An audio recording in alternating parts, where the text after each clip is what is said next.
heard mamas cry. I know one day that I gotta die. I'm the first one to shoot when it's time to ride. Your man's there, you ain't trying to slide. They rapping and capping by homicides. They was talking they shit, but then I ride. Yo, what's up? What's up? What's up? What's going on? This is your boy, Big Niz from the Zoo.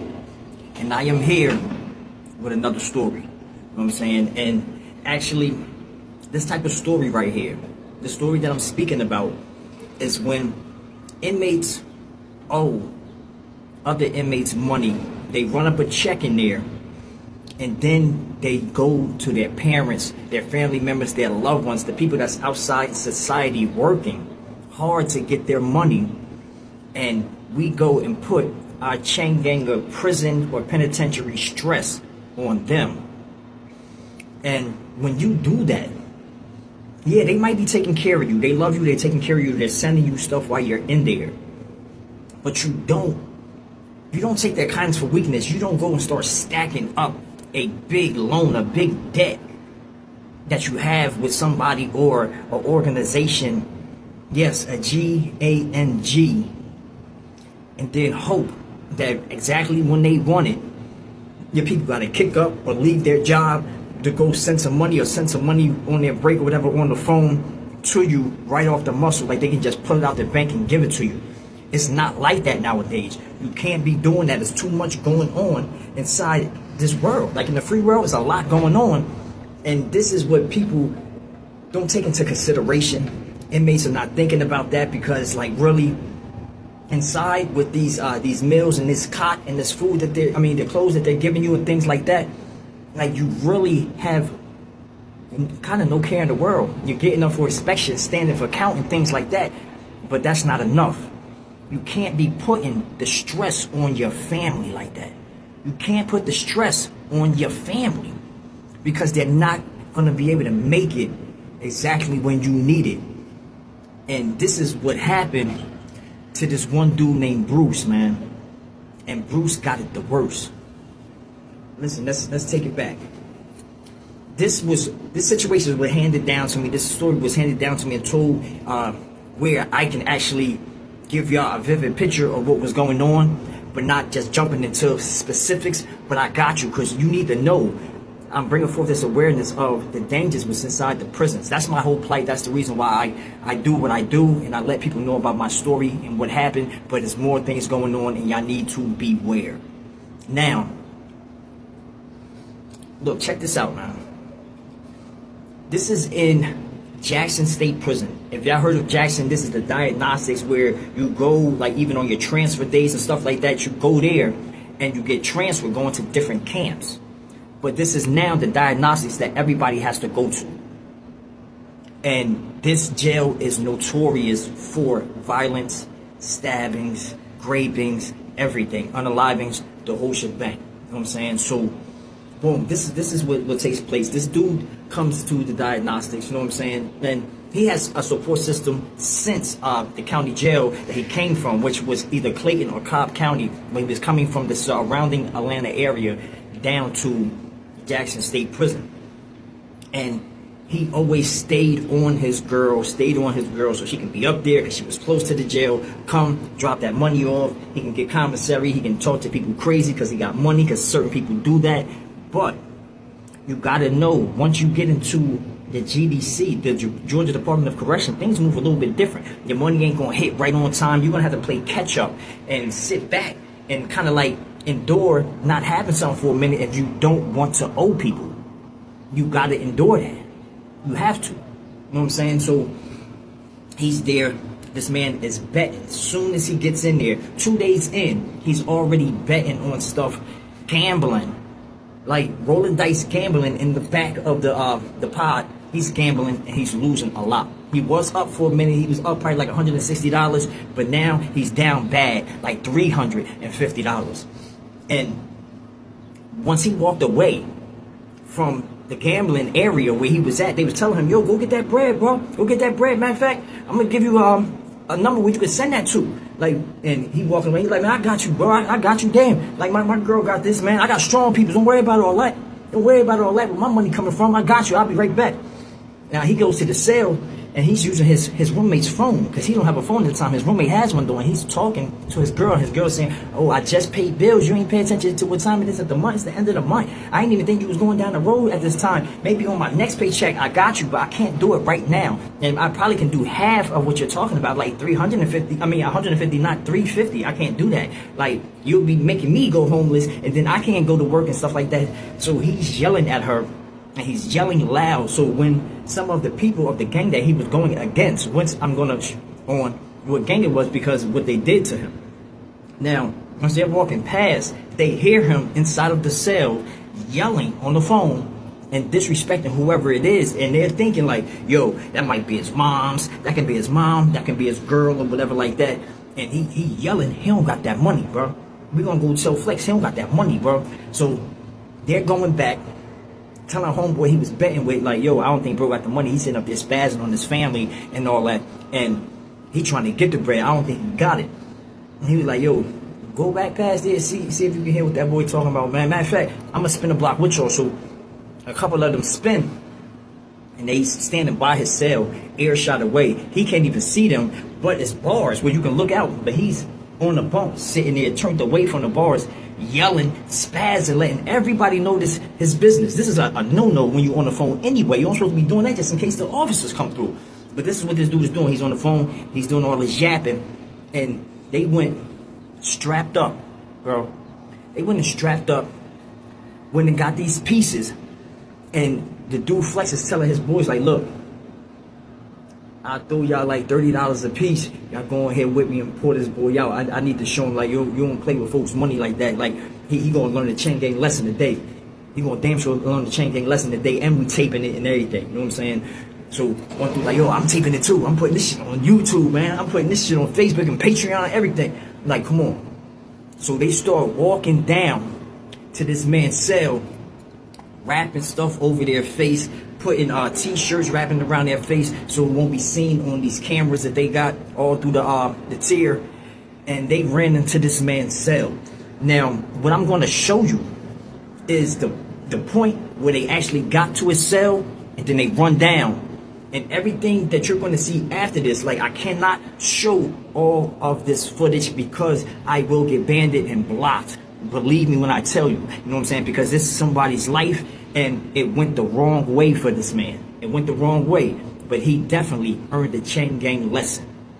He definitely learned the chain gang lesson. And I'm going to keep on coming with this footage and bringing awareness to y'all so y'all can know, please, do yourself a favor. Find something safe to do.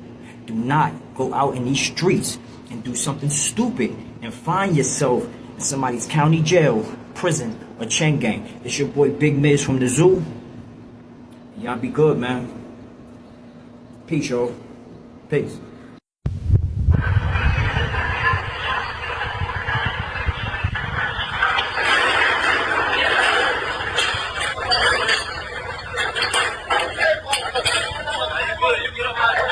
From this point right here, they just in the cell pouring that man out. You know what I'm saying? Like, they doing him in the worst way. They're not showing no remorse. It's like 4 people inside that cell doing this guy the worst way. And then they pull him out the cell. He's coming out the cell with his pants hanging down. Got all different type of Kool-Aid coming from him. And then they get him to the ground and they drag him with just his head scraping the ground. And it's very terrible, and it's a sad situation, man. This is the chain gang. And believe me, they drug him all the way down the whole tier, bro. With his head dragging against the ground with Kool-Aid dragging right behind him as a trail.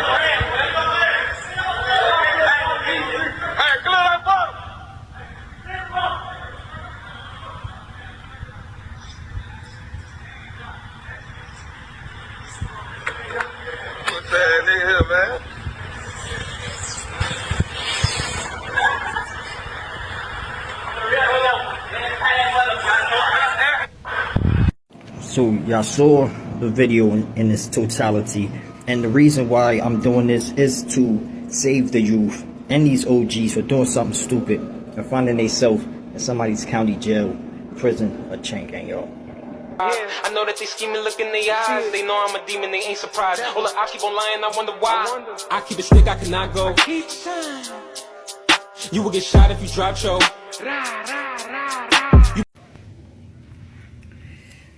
Yo, what's up? What's going on? What's up, y'all? It's your boy Big Miz from the zoo, and I'm back with another story for y'all. And this takes place in Valdosta State Prison, Level 5 camp. And this was actually one of the best and worst days in the chain gang. It was so lit at this time because all the gangs was getting together. The Migos was messing with us. The Ghost Faces was messing with us. The dorm was happy as I don't know what, man. I'm talking about, it was a good feeling inside the dorm. Everybody went to the store. Everybody moving around. It's just like a big party in there, man. I'm talking about, it was no officers. We ain't need no officers. You know what I'm saying? Because we was running the chain gang anyway. And everybody is playing cards. People playing chess. They watching movies. Cats going in and out of doors and stuff like that. And I remember we was watching some, like, it was some DVD stuff that we was watching, like some gangland stuff. You know what I'm saying? And I came out and I saw my man Peanut. He was with the Migos. You know what I'm saying? This is a Mexican dude named Peanut, and he was real amp, little short cat, real short, low cut, mad tattoos all over his face, all over him. You know what I'm saying? And he's at the spades table talking crazy, just popping it. Yeah, Vato, yeah. Migo, yeah, Holmes. Yeah, book that, Holmes, book that. And I'm laughing because he's talking chain gang lingo, talking about book that, yeah, Vato, homie, book that. I'm like, yo, so I don't stop. I'm standing there, I'm looking. And it's forming a crowd over there because how loud he was. And we knew he was silly. He was a silly dude, always joking around and stuff like that with his Migos, not with everybody and nothing like that. But this day, since everybody was so cool, he's sitting up there bringing that energy, that good energy to the table or whatever. And people were standing around, they laughing and stuff. Now we watching the game. This is a tournament, and they deep in it. This is like the last game, and I think they was walking away with 75 bags, you know what I'm saying, a piece. That's how big the pot was. And we watching the game, and we started noticing, I started noticing, like Peanut, when he throwing his cards down, he was steady blinking a lot, looking around. He like, yeah, he talking to his little partners or whatever. He like, let me get some more of that Bombay, let me get it. Boom, he drinking and he blinking like I don't know what, but he just kept blinking and like kind of like shuddering, like. But he playing. Everybody is zoomed in on this game. You know what I'm saying? Not really paying attention to his mannerisms like I was. Like I thought I was tweaking. You know what I'm saying? But I'm looking at him. I'm like, damn, this nigga, he blink forever type shit. You know what I'm saying? Like, why this cat keep blinking like that? Like, he just steady blinking and looking around and talking like real hyper. You know what I'm saying? Like standing on his toes, he real hyper. And we watching the game. I remember when it got down to the very last deal, and I think that they was like, it was like 30 to 27. So it's like the game go to 350. You know what I'm saying? So they had 300. The other one had 270. So they going all the way in. And I remember Peanut saying, give us 8. Give us 8 and we out the door. Give us 8 and we out the door, Holmes. I got this. Just follow my lead. Just follow my lead. And then he was rocking back and forth and he was blinking like I don't know what. I'm looking at him. I was like, yo, he look like he about to go out or something. You know what I'm saying? But this is just my intrusive thoughts. You know what I'm saying? But I'm looking and I remember this like it was yesterday. Boy, he running. I'm talking about he running the table. Bow, bow. He cutting. Bow. He like, come on, rack him up, rack him up. He's stacking them, flipping the cards, racking them up. And then he went to cut this jack. He went over this jack of spade. And he was like, jack that. And when this dude said jack that and threw that card down, he hit his head on the table, and then he's just standing up. And I swear, this dude was knocked out. He knocked himself out and then stood up. He was like this. Then this dude just fell. And everybody looking like, oh. They grabbing him up. And the Migos is coming out of the doors thinking that something done happened, like something done popped off. They going back in they cell, they bringing out machetes and everything, like bangers and all. They coming out, they running down the stairs, like 6 of them running down the stairs. And then they see that we're helping him. You know what I'm saying? Everybody standing around him, and then they're like, hold on. We got this. This La Familia, this my primo. He said, this is my primo. I got it. Like, so he was saying, like, basically that was his cousin or something. And he's standing over him, and they said that he had like some type of health issue. So everybody's running to the booth, banging on the window. Boom, boom, boom, boom, boom. No officer, and the door was open. Boom, a couple cats run out, going into the small yard. They yelling, trying to get some officers. There was no officer in sight. I'm talking about that man laid there for at least like 45 minutes, and we standing over him, watching him, looking eyes wide, and he jumping, and he blinking. Man, when that man eyes closed, yo, I'm talking about, he was like this.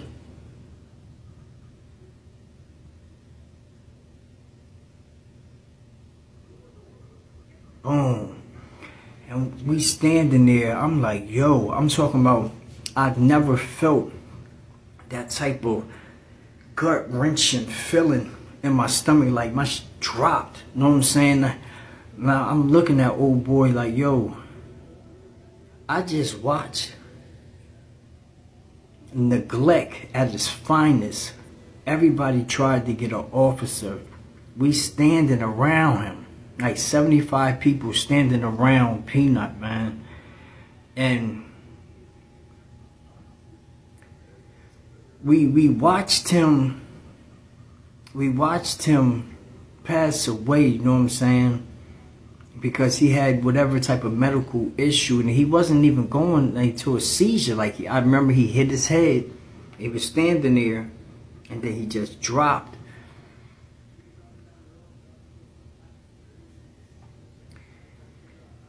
Yo, the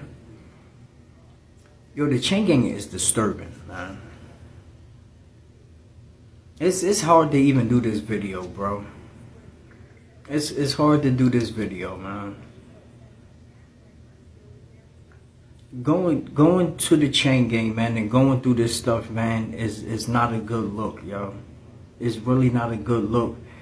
You go through so many crazy ups and downs, like it's an emotional roller coaster all the way through, watching people lose their lives inside this chain gang, man. And some people be short and be ready to go home and they don't make it out, bro. Yo, please, y'all do something safe with yourself, bro. And don't find yourself in somebody's county jail, prison, or chain gang. Rest in peace to Peanut, man. He was a funny dude, man. That's it. They die if you drop folk. Wipe your nose, then we swerve in the Tahoe. Competition is nervous, they not close. Shine. I keep a stick, I cannot go. Shine. It's not gonna be easy. You will get shot if you drop choke. Yeah, what's going on? It's your boy Big Miz from the zoo. I'm glad that y'all tapping in with me. We about to get this story on and rolling. Let's get it popping. Peace to all the zoo members and everybody following the channel. This your boy Big Miz from the zoo. Here goes the story.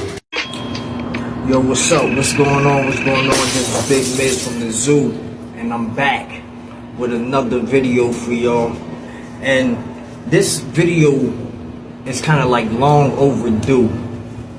I supposed to have spoke about this exactly when it happened, because it happened at least like 2 months ago, or like a month and a half ago, why the Billies and the Muslims were going at it.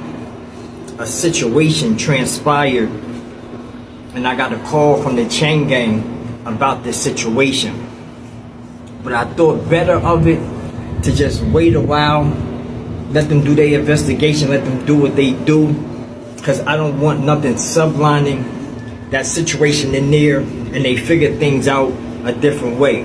I don't want to be a part of none of that. You know what I'm saying? But I had to switch up in this video the names of the individuals and things of that nature. I had to put the situation in the matrix so nobody will double back on the situation, because this is a actual true event. And a lot of the situations I've been noticing that people have been trying to do their research on these situations and making calls and stuff like that. So I'm just going to have to play chess and make it harder for y'all to figure that shit out. You know what I'm saying? Pardon my French. But yeah, man, the Muslim and Billy, a Muslim and blood situation. It was a war going on. I spoke about this already when it hit Washington State Prison, and then 3 people was unalived and like 17 people was poured out over this situation. And I spoke to the families of the victims of the people that got unalived in Washington, man. And I feel their pain. I empathize and I try to sympathize with them because I was there. And I even was at Washington State Prison before when I was in Chain Gang, man.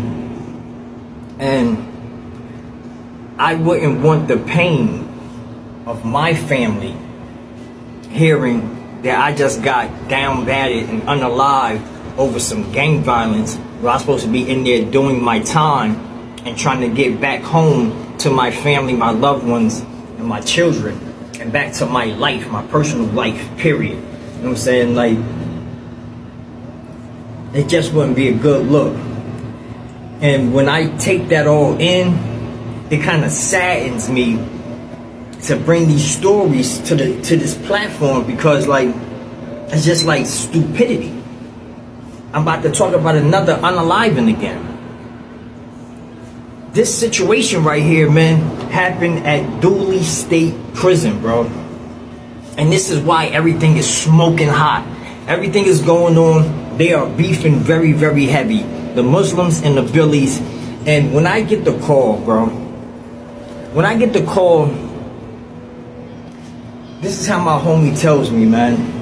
He was like, yo, first he was seeing if I was good. I was like, yeah, what's going on? He was like, yo, man. He was like, yo, it was a good brother in here. I was like, was. Now I'm already on to it. Like, was. He was like, yeah, man. Like, I guess something had popped off in a different prison or something like that. And you know it go camp to camp. And I was like, yeah.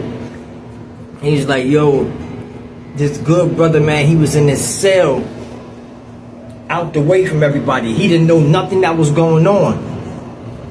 And he was offering Salat. He was in his cell. He's actually about to get blindsided.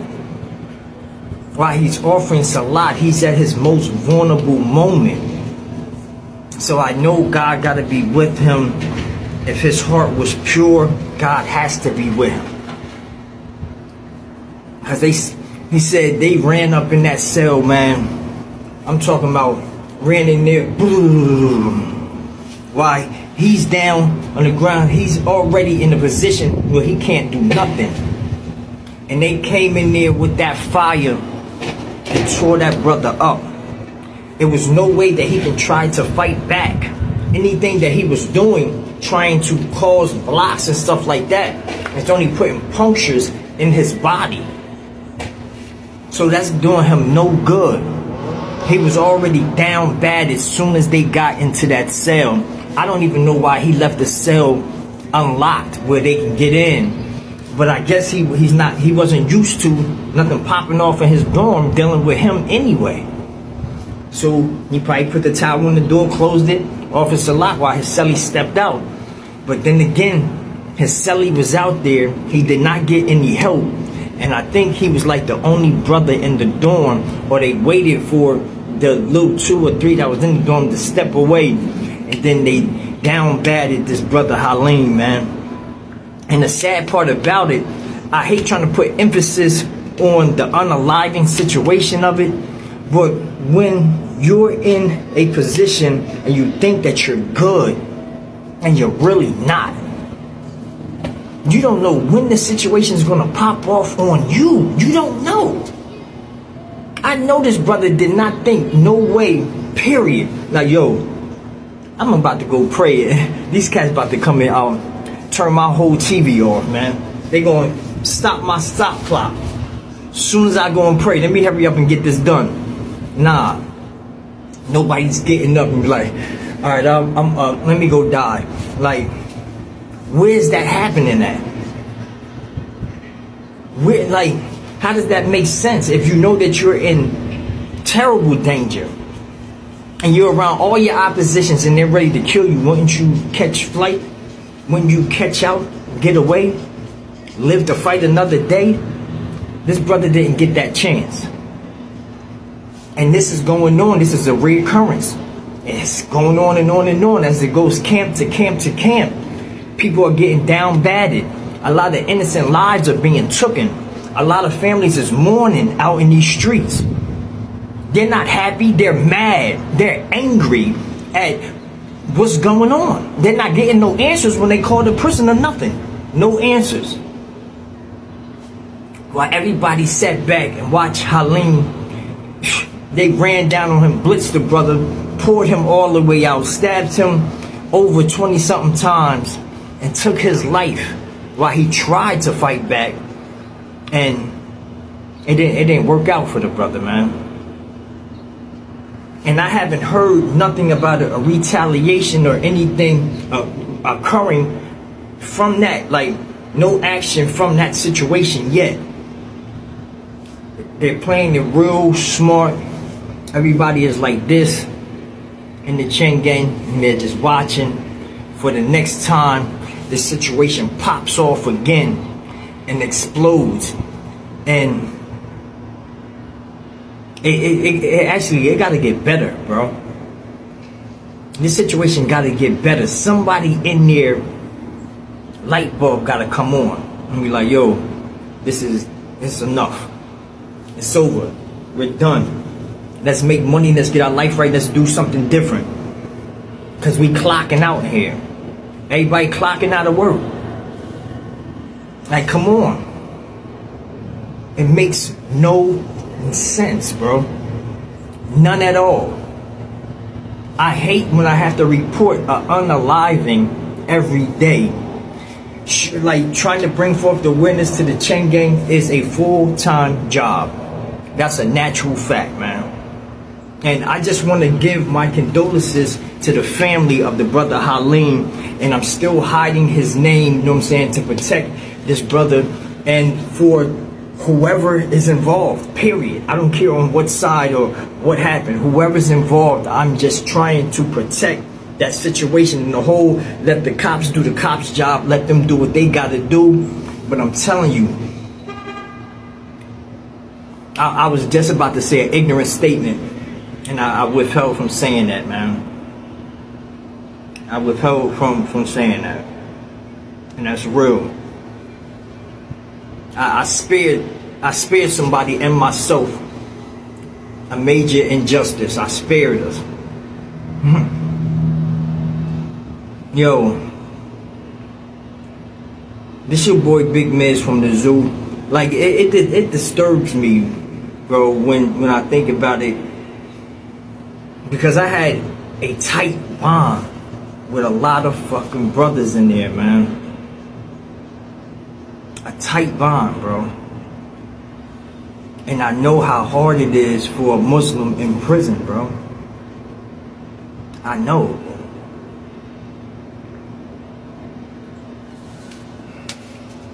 Yo, I'm going, yo. Peace. What's up, man? What's going on, man?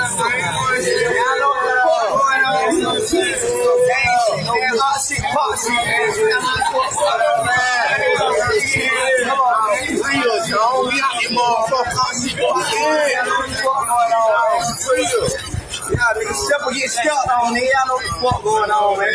12 can't stop shit.